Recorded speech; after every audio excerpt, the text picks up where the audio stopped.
मैं जितेंद्र जैन और आप देख रहे हैं खबर समय जगत। आइए नजर डालते हैं आज की कुछ ताजा तरीन खबरों पर।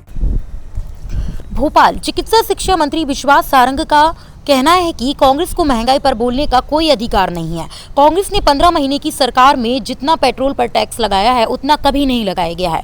पूर्व मुख्यमंत्री कमलनाथ पर निशाना साधते हुए कहा है कि मध्य प्रदेश की अर्थव्यवस्था को खत्म करने का प्रयास कांग्रेस ने किया है।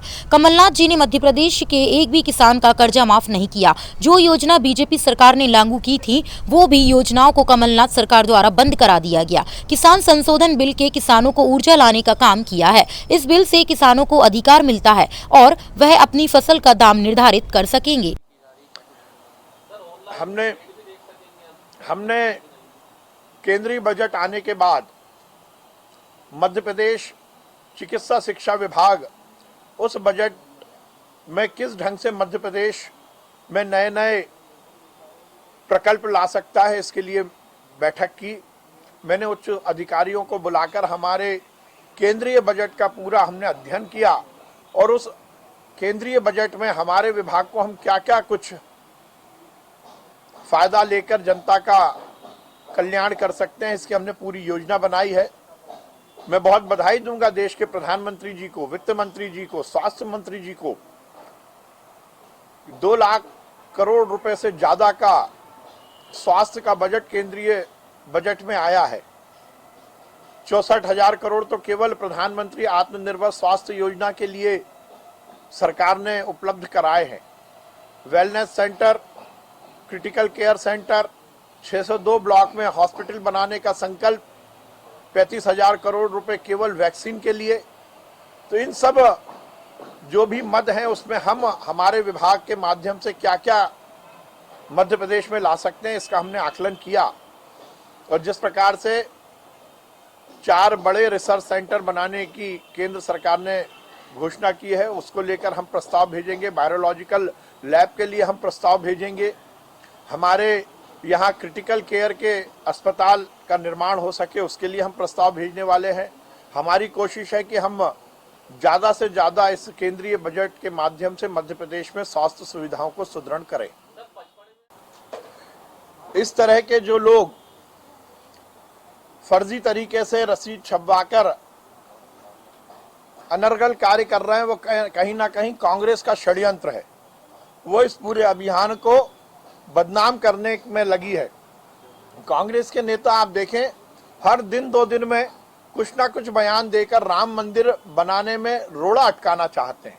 चाहे वो दिग्विजय सिंह जी हों, शशि थरूर जी हों, चिदम्बरम जी हों या कांतिलाल भूरिया जी जैसे नेता हों, वो लगातार राम मंदिर निर्माण के जन जागरण को रोकना चाहते हैं और इसीलिए वो इस तरह की हरकतें भी कर रहे हैं जिससे कि ये पूरा अभियान बदनाम हो। परंतु संपूर्ण हिंदू आज कृत संकल्पित है, दृढ़ संकल्पित है कि अयोध्या में श्री राम का भव्य मंदिर बने। कांग्रेस और वाम दल के नेता कितना भी षड्यंत्र करें, राम मंदिर बनेगा, भव्य राम मंदिर बनेगा और हम सब अपने जीवन को उस लक्ष्य की ओर लेके जाएंगे जिसमें हमारा संकल्प था कि अयोध्या में श्री राम का भव्य मंदिर बने और उसमें हम भी कुछ कार सेवा कर सकें।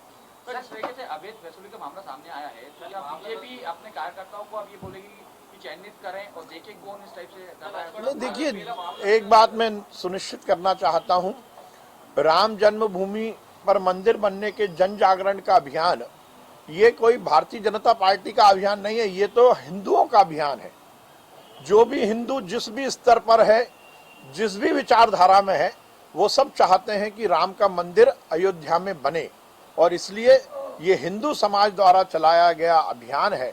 इसमें यदि कांग्रेस और वाम दल के नेता इसको बदनाम करने की कोशिश करेंगे और इस तरह अपने कार्यकर्ताओं के माध्यम से स्वयं रसीदें कटवा कर पैसे वसूलेंगे, ये सीधा सीधा मेरा आरोप है कि ये कांग्रेस का ही कार्य है और इस तरह से इस पूरे अभियान को बदनाम करने की साजिश है। सर, कांग्रेस ने नगरीय निकाय है कि महंगाई को लेकर सरकार को कह रहे हैं खाका तैयार करो, आने वाले दिनों पूरे प्रदेश स्तर पे इसका आंदोलन चलेगा। देखिए, कांग्रेस को महंगाई पर बोलने का कोई अधिकार नहीं है।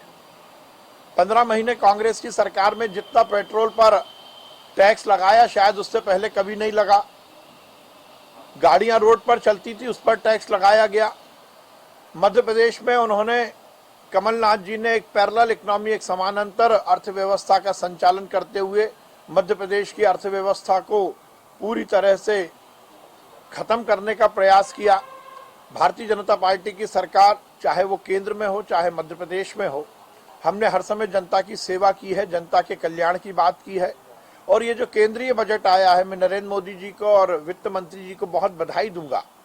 एक विकासशील, एक संतुलित और आत्मनिर्भर भारत को बनाने वाला ये बजट है, जिसमें हर सेक्टर का, हर क्षेत्र का खासा ध्यान रखा गया है।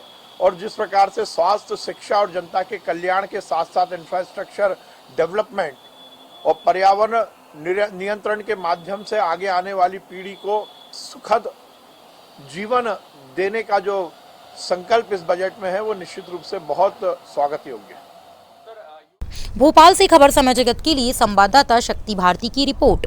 For latest news, subscribe to our channel and press the bell icon.